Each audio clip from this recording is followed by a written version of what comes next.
3. Hello, everyone. Welcome back to another podcast. Thank you so much for all your comments on our Instagram page and on Apple and Spotify. We love reading them. Please keep them up. Please like, subscribe, because you can still listen to some amazing episodes coming up. And today is no short of that. We have Kim McHugh. She is the Vice President of Wells for Chevron. Kim is a second-generation driller who grew up in the industry and has lived in many parts of the world. She is one of the first women to ever hold the VP of Wells title for Chevron. But more importantly, she has been just a huge inspiration to us and all the women in energy. And we are just so excited to finally rope you in, Kim, and get you on the podcast. We've been asking for a while, and you just have so much knowledge and so much advice for not just women, but men too. And we just cannot wait to get into this episode. So thank you so much for joining us. Oh, thanks for having me. I'm a big fan of y'all's too. So this is quite the event for me too. Well, thank you, Kim. So let's get straight into it. So growing up, you were fascinated by your dad's job as he worked on offshore platforms. And what was really interesting was how your mom made you guys feel like dad wasn't gone that much, because she would involve you with his departure. So if you guys would go to the beach, she would say, go wave at dad, you know, he's out there on the platform. And with his rotation back then, it felt like he was gone, but when he would come home, he would really make time to be with the family. So it seemed like you grew up just really admiring what your dad did for a living, which is why you decided to follow in his footsteps. What was interesting as well was you guys traveled around the world. You went overseas to follow your dad's career, and you were put into a Catholic girls' school while you were overseas. Can you tell us a little bit about this time in your life as a young girl and the advice that your mom gave you every time you would move for your father's career? Oh, absolutely. And it's fun remembering my mom's stories about taking us to the beach, and we just wave at any rig or any boat. And she goes, there's dad. And she had no idea which rig he was on, but it was a picnic event and just made us feel a part of that, his life and his job. But when we went overseas, we were living in Ireland. And so my parents put me in an Irish Catholic girls' school, which is very interesting because I'm an American and Protestant. So this was really a very different environment. But the school there, what they did is they tested you, and then they placed you in what year you passed. So it wasn't by age, it was actually by what you knew. And so while I was there, I got advanced 2 grades. So I got exposed to math and science much higher than the level I would have been exposed to back in the US. And I found I had a knack for it, really enjoyed it, and progressed. And so I was able, I think, to get a leg up when I came back to the US because I knew more. And that was just because of the environment, but it also made me super confident in my classes because my parents put me back where I was with my age, because they didn't want me graduating too early or being surrounded maybe by older kids. And so with that, that math and science came easy, which continued then to build a confidence in math and science. But mom was really funny because when we moved, she would always tell you, where you're going is not what you left. So don't try to make it where you were, enjoy it for what it is. And my whole life that's resonated with me, because I remember living in Lafayette and people would move there from the north and just hate it. They're like, oh, it's hot, the bugs and all that. And I thought, the food's fantastic, the people are wonderful. Yeah, it's hot. I can't change that. So what do you do to enjoy that heat? And it's always been my mom playing out in my head. And in fact, with our kids, we've been the same way. So I think that really resonated, and it helped us enjoy everywhere we lived. And even West Texas, when we moved out there, you just find what makes it special. So she really supported my dad in his career, and then us in our growth as we moved. When you talk about math and science and that confidence, what did you find when, your daughter is good at math and science as well? And I don't think she went to a private school, kind of like what you did when you went to that Catholic school overseas. So what do you think about the American system, and how can we get more women, young girls specifically, confident in STEM, knowing what you went through and what you've seen your kids go through? Yeah, so fortunate. I have 2 girls and a boy, and all of them very good in math and science, and so surrounded by it. But I think where we fall short here is when I listen to conversations even elementary school, junior high, it's already conversations leaning more towards the boys are stronger in math and science than the girls. And I watched this play out. One of my daughters was on they had a project, I think it was physics. And the teacher said, hey, let's make sure we put a boy on your team, because they had put together this all-girl team. And he said, because you might want his help. And my daughter looked at the teacher and said, but the 3 girls, we have the highest average in your class. Why do we need the help, And I thought that was a fascinating thing. And so I think it's, how do we continue young to make math something that's enjoyable? It's not scary. If you start telling kids they're good at it, guess what? They're going to be good at it. They're good. It may not be their natural talent, but I just think we make it a scary proposition. And when they're struggling, we just lean more to the struggle than trying to really help them. And the older kids get, you start to see this separation on gender, and people may not disagree with me, but I've watched it. I've watched it in the classroom. I've even watched it in college, and the words people use, so a lot of times my daughters would say, yeah, a professor would say, that's actually a really good idea. But they don't put that actually in front of the boys. And they're like, why is this qualifier? Why do you have to put? So I think it starts in education. I think it starts young, because nobody starts out going, I'm bad in math, or I don't enjoy science. And I think when you get a teacher who loves the math and the science and enjoys imparting that knowledge, then everyone is elevated in the classroom. So I think that's super important, and I don't think we do enough of that encouragement. We label them very early on that they're not good in math and science, and then that just continues. I love that. Thank you for sharing. And like you mentioned, it starts at home, and I'm sure your kids saw you as a working mom, engineer, that, they also wanted to kind of follow in your footsteps. So let's get back to kind of your life working offshore or on different rigs, which is what you did for the majority of the early on in your career. Can you tell us a little bit about what life was like back then, where, you probably had to share accommodations with men? You were probably the only girl on the platform. How did that, how did you handle those situations? And was there ever a point where you told your dad that you were going to pursue his career and kind of follow in his footsteps? And him being in the industry and knowing how difficult it was for women, did he ever try to stop you from going in oil and gas? That's a great question, because he was very encouraging, very different. He really understood that it was going to be a struggle, but he also understood I had this need to go into something that everybody else wasn't doing. I actually liked that was an area that very few women were in. And so I could go and, not break the ceiling. That's not what I wasn't starting out in that. I just wanted to do something that wasn't the norm. And so he encouraged. My mom was a nurse, and I passed out of the sight of blood. So there was no way I was going into anything in the medical field. So he encouraged, but he also coached me, and he would talk to me about, it's going to be difficult out there. You're going to be on your own. It kind of prepped me. And it's unfortunate not every young woman coming into our industry gets that kind of coaching, because it's super helpful. But, you ask, like, what was it like? So I hate to say this, it's 34 years ago. So it's quite a while back. But the first summer internship I had, I was on a production platform, and they did not have facilities for women. And so you had to share a room. And at the time it had 4 bunks, and there were 7 guys and myself. And there was a bathroom that was not women or men. It was just the bathroom. And so they were funny. They're like, you can say, hang a sign on the door, woman in shower. And, you're a college kid and you're like, oh my God, that's just like saying, come on in. And, so I would shower in a bathing suit and all, and they were very nice to me. That wasn't that. It was, kind of a fear you put on yourself and the unknown. But they were very open to teaching me. They really, one of my favorite stories is I had to clean the skid underneath a tank. And for those of you who don't understand what that is, underneath vessels, they would have a pan That's what you'd call the skid. Mhm. And fluid might gather in there. And so you'd have to squeegee it to the drain. And it's really nasty and it's hot. You'd think of Gulf of Mexico offshore. It's just super hot.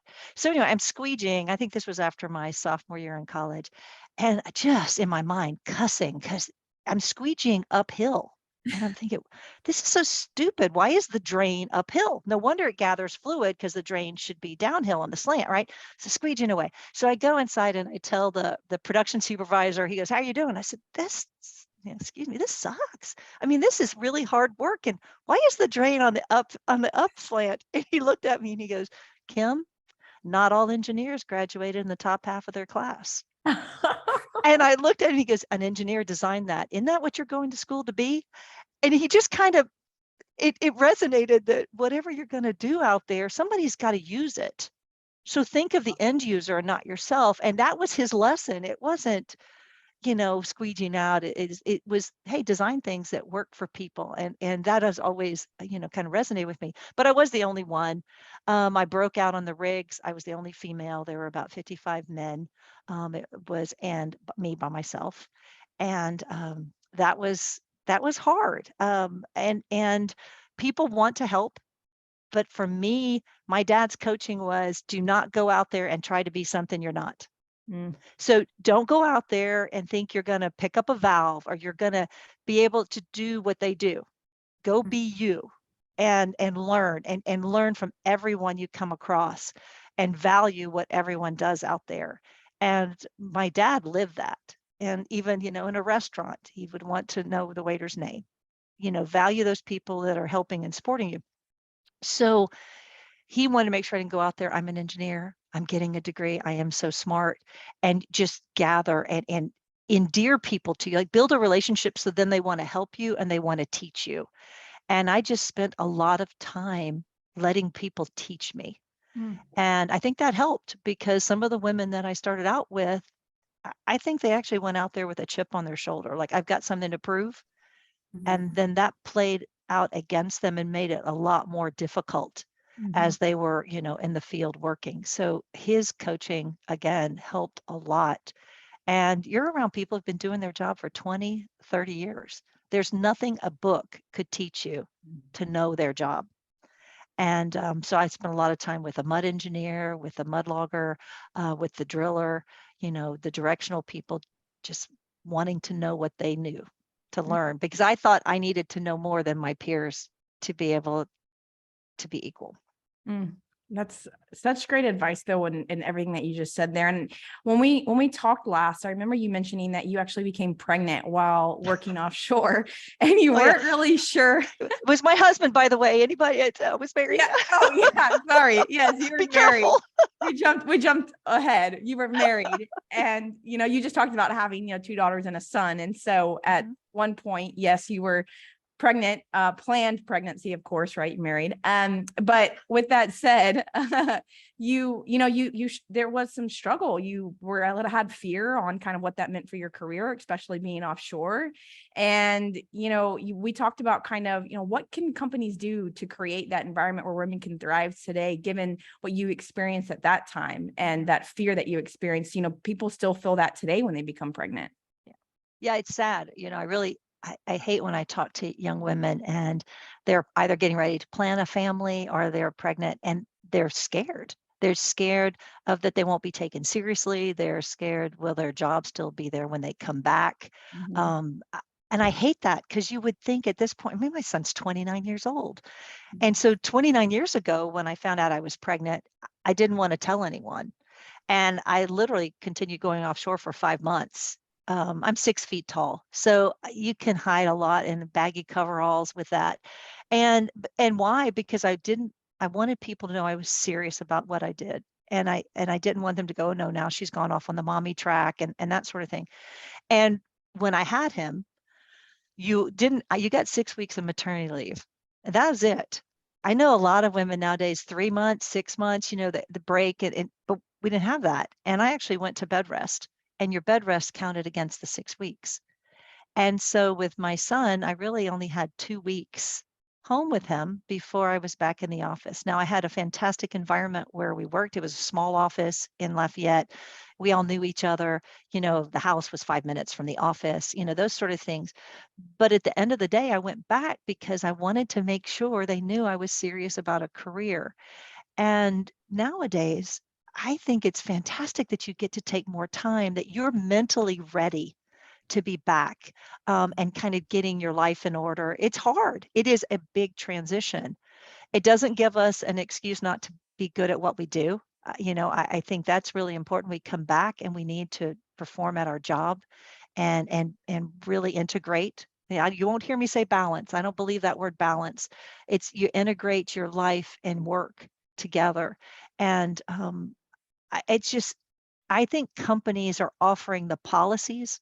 Okay, so I think policies have moved along. What's not happening is supervisors embracing what's getting ready to happen, understanding that this is a big life change. And yeah, there may need to be a little flexibility there at the beginning while you're figuring it all out. You're not asking for forever flexibility, but there's a lot of emotions that are going on. There's a lot of logistics that are going on. And at the end of the day, you want the employee to want to come back. You don't want it to be so hard that they don't want to come back to you. And so staying in contact while they're out on maternity leave, not to get work done, but how are you doing? How's the baby? How are you transitioning? Those sort of things I think are so super helpful. The policies are there. It's the behaviors that have to catch up, and supervisors really supporting. And I think also that there needs to be a system inside companies that, whether it's other working moms and young that can connect and help you figure out, like, simple things. What did you do for daycare? Or how did you find a nanny if you wanted help at home? How are you managing the babies up at night? And now I got to go to work the next day, and there's tips and tricks. It's not that you don't want to do your job, but why relearn everything, every woman each time? So that support system. So policies are there. It's just supervisors and the atmosphere you create. And it's important. I had a woman tell me the other day that her supervisor, because she's getting ready to go out on maternity leave, he said, well, we're going to have to backfill your job while you're gone. Well, isn't that the last thing you want to hear? Yeah. Because then you think, well, what happens to me when I come back? That's not what should be said. It's, wow, you're leaving is going to leave a big hole, and we're going to figure out, but we cannot wait to get you back. And so go enjoy your bonding time, and we're going to be ready for you when you return. That's what people want to hear, not that, oh, you're leaving and now I've got to backfill because of the gap. And she was really distraught. I mean, she's like, does that mean I don't have a job when I come back? What does that mean?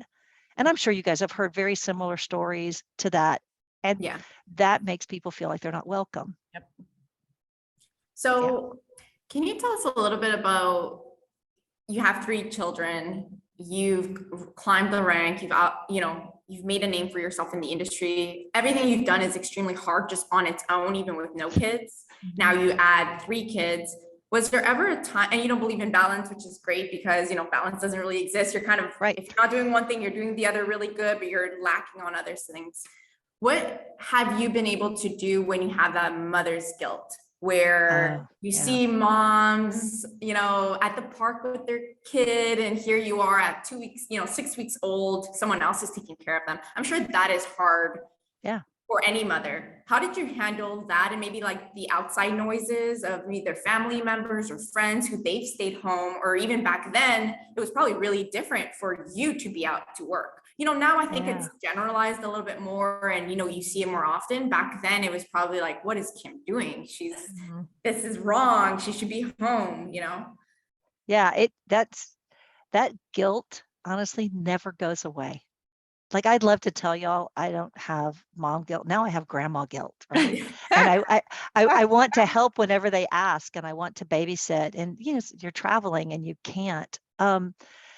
So how you get around it, it's tough. I remember having conversations with, when my kids were in elementary school and volunteering in the classroom and the PTA and all. And I would tell them, hey, look, I will volunteer, but my kid has to be part of the activity. Because if I'm going to be at their school doing something, I don't want to be sitting in a workroom cutting, figures out or putting papers in stacks, because I need all my time to be, engaged with my children. And so I was happy to do junior achievement.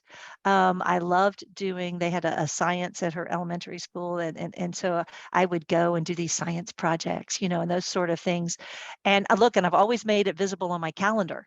That's the other thing, is how can I expect others to understand that I encourage this sort of thing if I'm not willing to put on my calendar, reading to the second grade. Like, now, but I always, like I said, was connected to my child.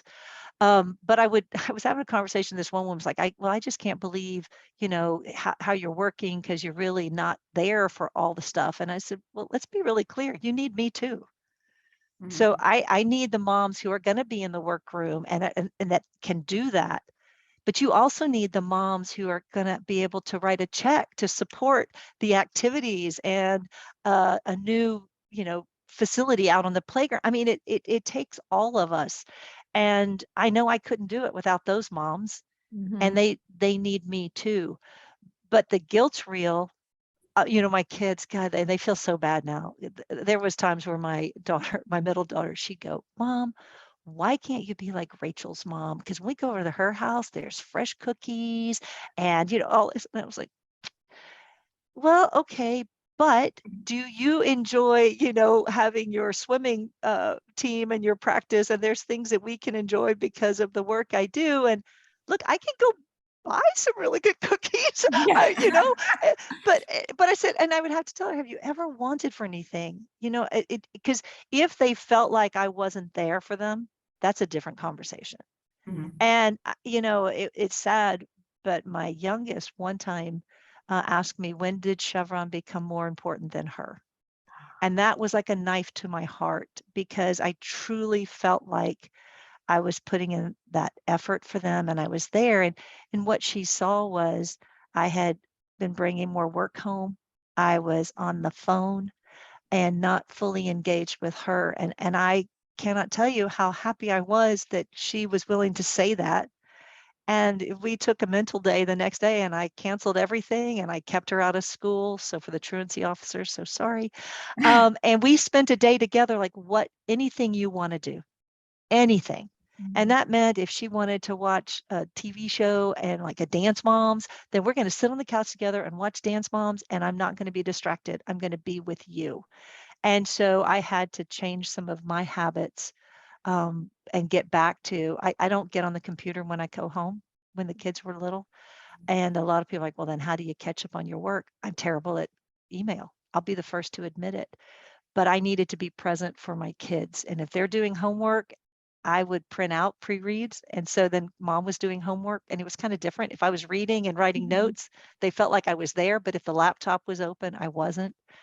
But that guilt never goes away, and you just have to, I would say, give yourself grace, right? And then if you feel like it's imbalanced, probably is, and you need to connect back with your family and your kids.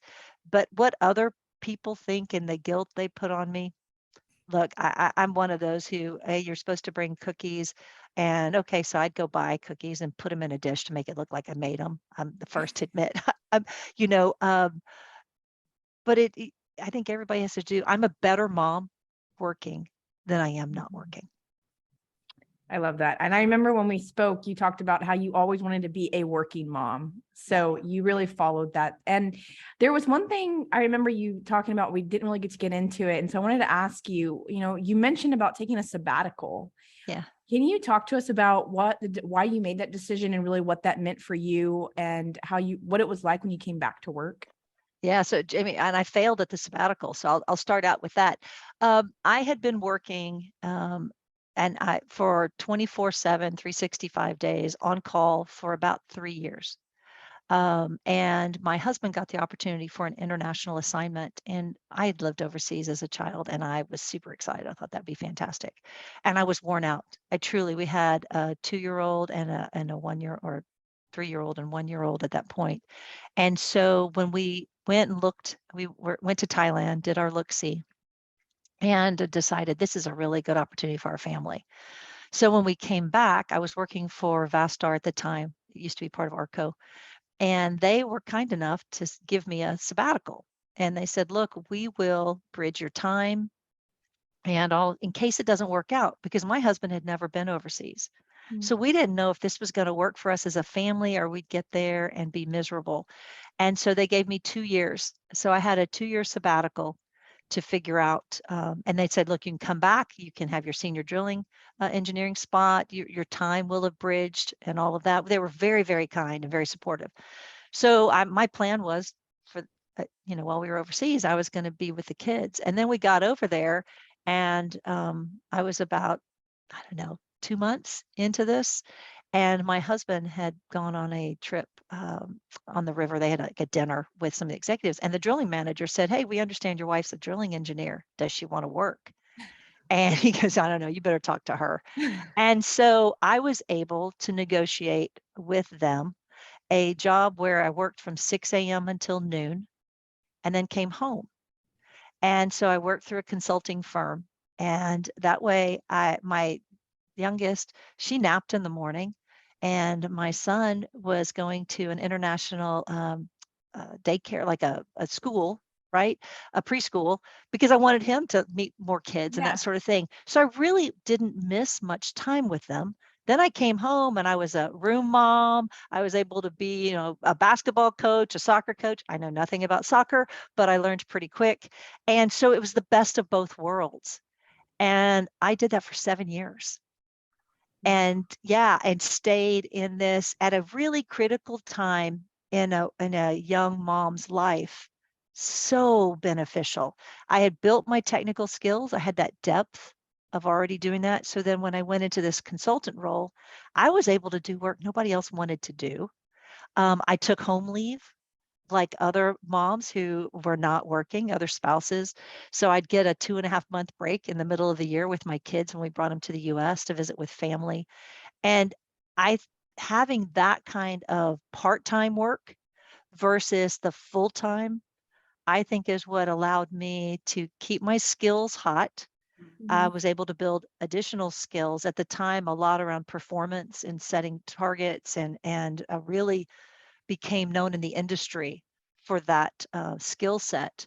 And so then when we came back to the US, I continued some of that consulting for a bit till I went back full time. So I encourage where companies can allow more part-time when your kids are little. I mean, think about it. My kids were 3 and 1 when I was able to do that. And then we actually had another child a year before we moved away. But I just kept doing that for 7 years. And so I didn't take a total unplug. And so it was much easier than to go back to a full-time. But it was a while till I went back to a normal going in the office. Because even when we came back as a consultant, I still worked from home 2 days a week and then in the office 2 days. That was way before it was in vogue, what we have today. Yeah.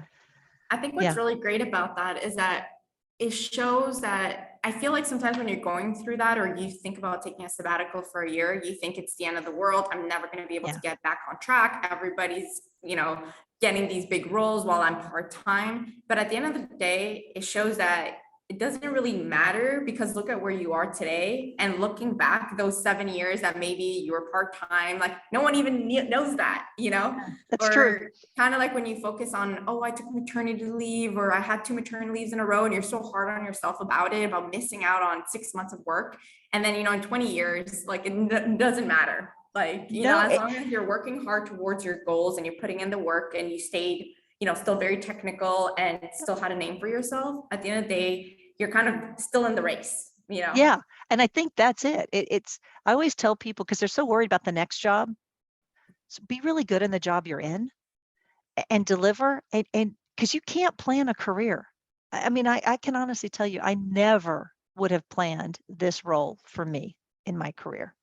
It just didn't seem achievable, nor something that maybe I had the skills for. So I think people want to just orchestrate this entire career, and instead take it a job at a time, and just take in, because if you notice, when you deliver, the next job comes. Mhm. But if you're always networking and trying to get that next job, it actually never works out the way you think it should, Mhm. because it is about what you do and how you do it that ends up mattering. And I look, I've made plenty of mistakes along the way, but I think your point is spot on.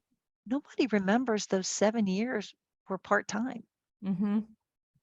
you So I know? have a question, and you are someone that's very passionate and open, and just every time we get get to talk to you, it showcases. And one thing that a lot of women get feedback on as they're progressing in their career is that, we could be quote unquote too emotional. We Yeah. show our feelings more than men. We handle situations a little bit differently. Can you tell us about a time where maybe you kind of like let it get the best of you, whether it was talking to someone higher up or your manager about a situation that you were unhappy with? And if you could share maybe like where a situation didn't necessarily go as well and you had tears in your eyes, like how do you overcome those things? And because at the end of the day, we're always told to, crying isn't meant for the workforce. But at the end of the day, almost every girl or women that I talk to, they're like, yeah, it's happened to me. So how do you overcome that? Yeah. So I think you learn techniques, but I don't think you necessarily overcome it. Like, I've been in situations where I can feel the tears coming, Yes. and it's usually where I have to say, can we just take a break? And I will leave, go to the restroom, get it out, so then I can come back and be more composed. Mhm. I won't let myself lose that control in that environment. Because then I will always be the emotional woman. And but it happens. It happens to all of us.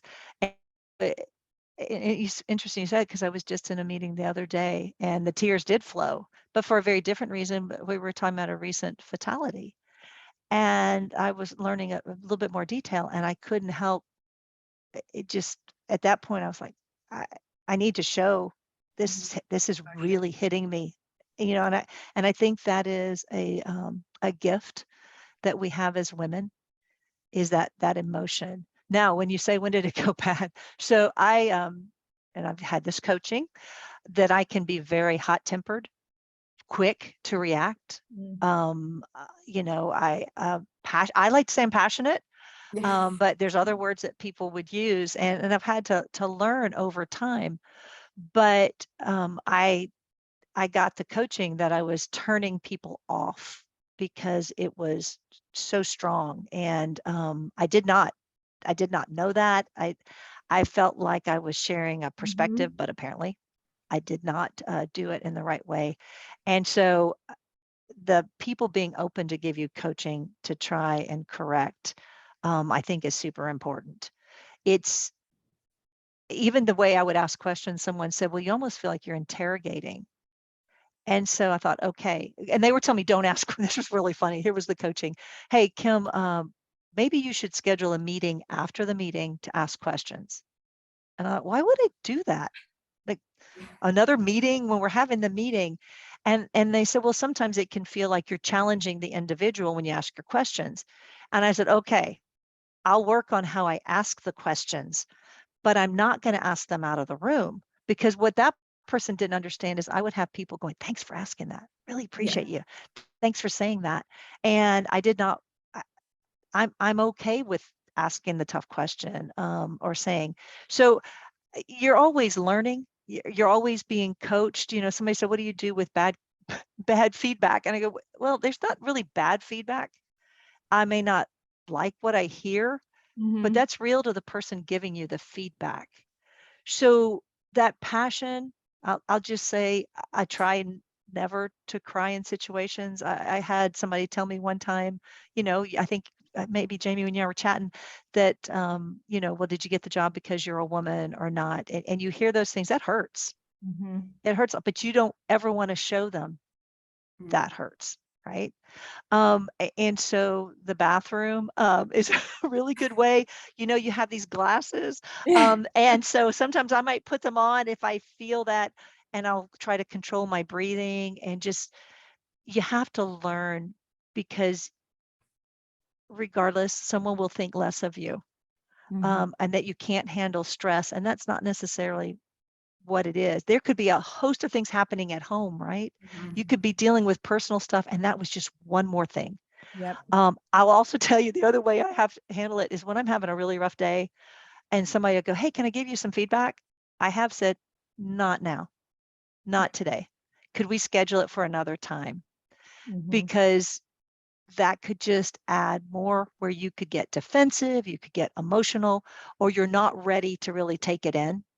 And I've never had anybody say they've done that before, but I have said that, hey, not now. And I think people appreciate it. And they'll say, well, are you okay? And I go, well, it's just been a rough day. Mm. And even if it's positive feedback, I still would like to receive it When in you're a in a way. better headspace.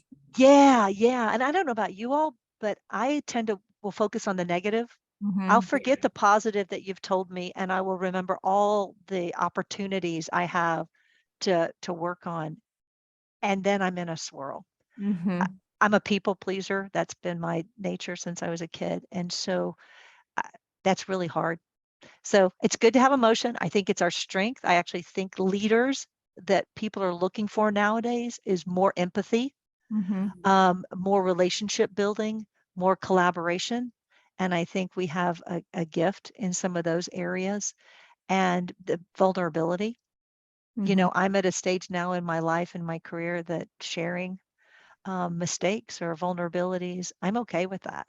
Mhm. Because I know where I am in my life. If you're early in your career, that's a little bit harder to do. And so by sharing those vulnerabilities, making your calendar open, you know, I went to Muffins for Grandmas and I put it out there and I let people know because I don't want them to miss out on life events either. I love that.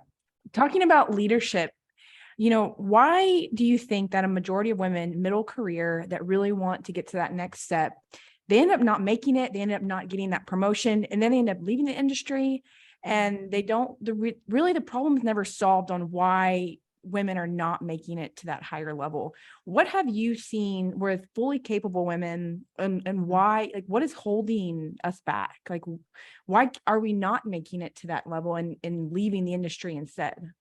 Yeah, it's probably one of the things that frustrates me the most is because how are we ever going to have the diversity in our industry if they keep exiting at kind of that middle point in their career?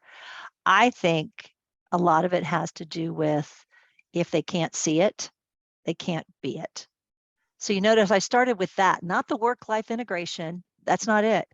If you can see women in the role you aspire to, or people that look like you, whether it's gender or not, then you see the potential. And if you have people that are telling you what your potential is, that makes a difference. Because if you're trying to guess, maybe I aspire to be in the executive suite. But if nobody ever tells me, you know what, you have what it takes. These are the things you need to work on. Then you start to get discouraged, right? Or then if you think about that work-life integration piece, it's hard. And there are more dual career couples now than ever before. And so now you've got two individuals working. I think COVID was so hard on us. And, you know, for all of you young women out there who were raising kids and doing a job and doing it remotely, I think if I had to go through that when we had two children at home, I would not have stayed in the industry. I really wouldn't, because it would have just been so difficult to support them and what they needed and a career. And I think the stress of all of it would have just torn me up. So I have a ton of respect for what people have done over these last 2 years. It's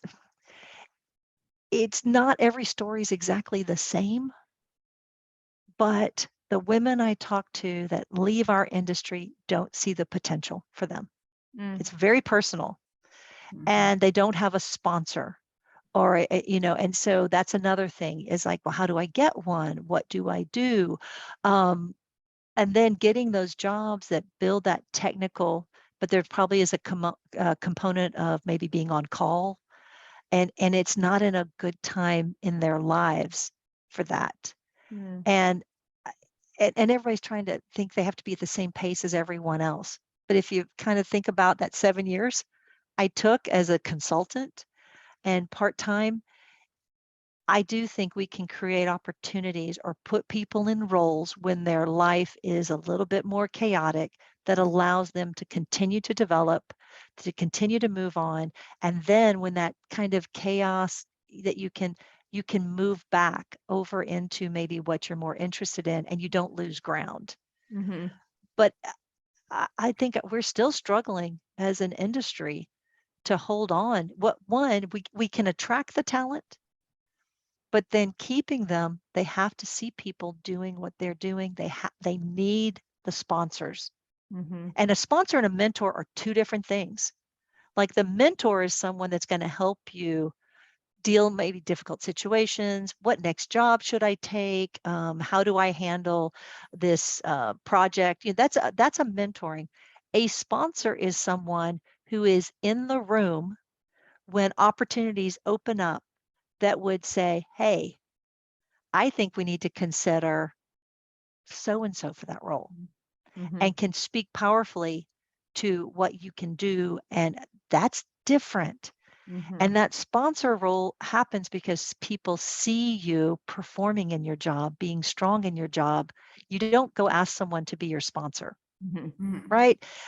But that middle point in your career, I think, is such a tough time as you're starting family. And that's why I think it's important we share what we've learned. Because look, I I used to try to, I wouldn't get somebody to clean the house because I thought I don't want to spend that money. But then all of a sudden I'm spending my weekends cleaning the house. And then I'm not getting the quality time. I'm not even able to take care of myself, right? So then all of a sudden you go, well, what if I had somebody every other week? Man, what a game changer. Mhm. And then truthfully, I guess it was about 15 years ago.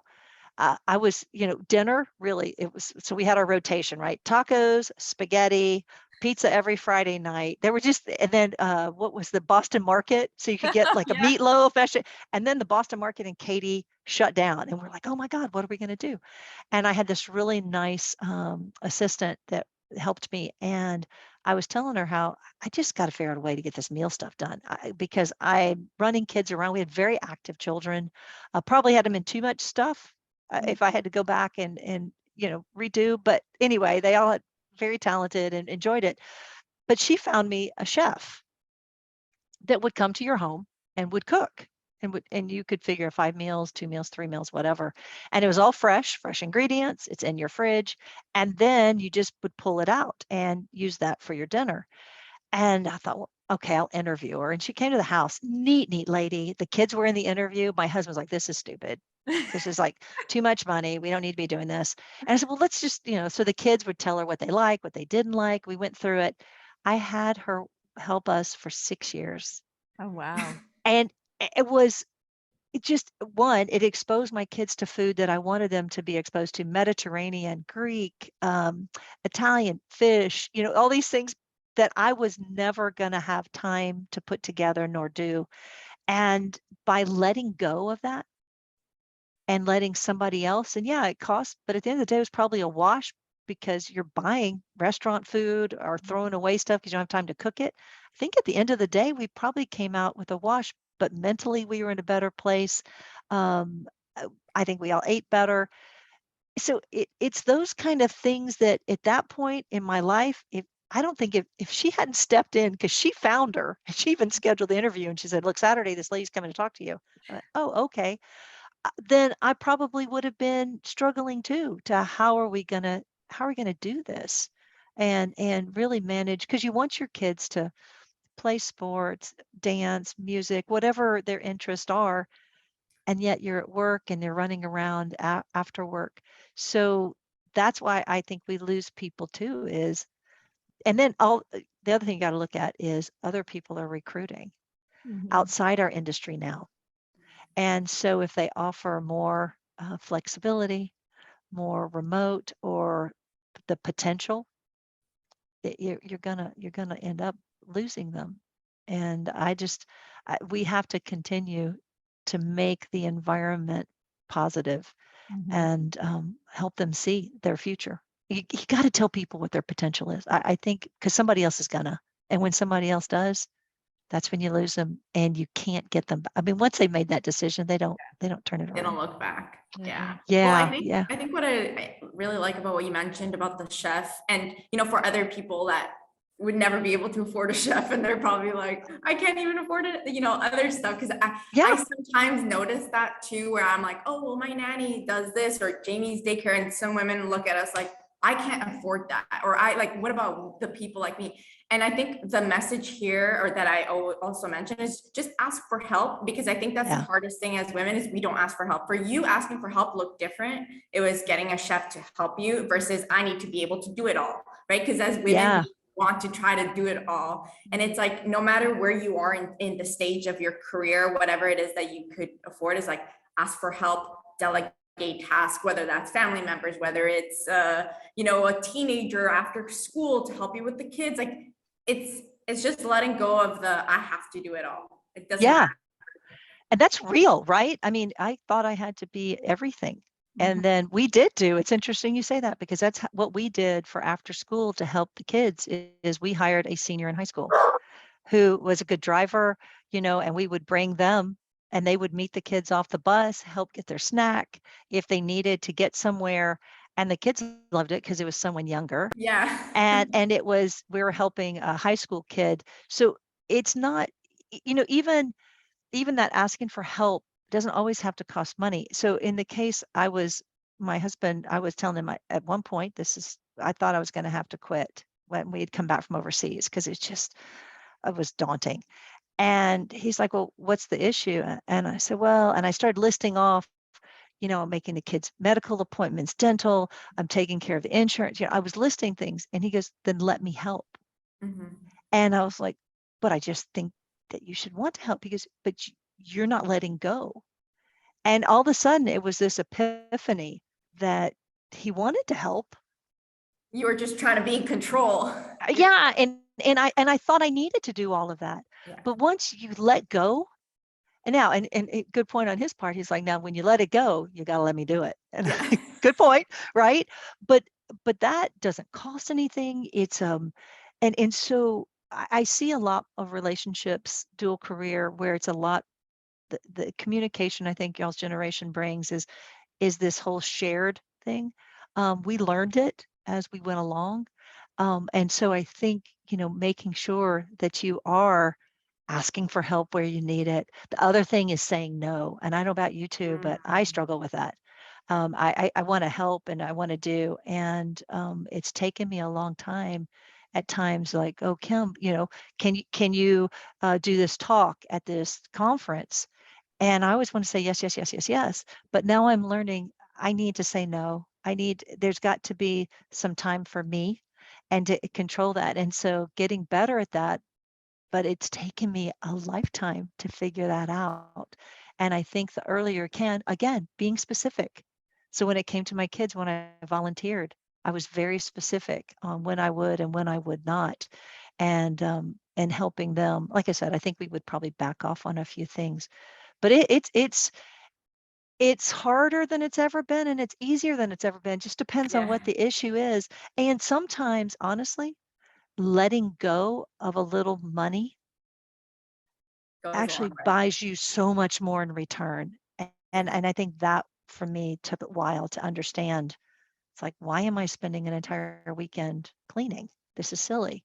Yeah. And just that little thing, and people go, well, of course you had somebody helping you clean. I was like, no, we were doing the yard work, doing all that because that's what I thought you had to do.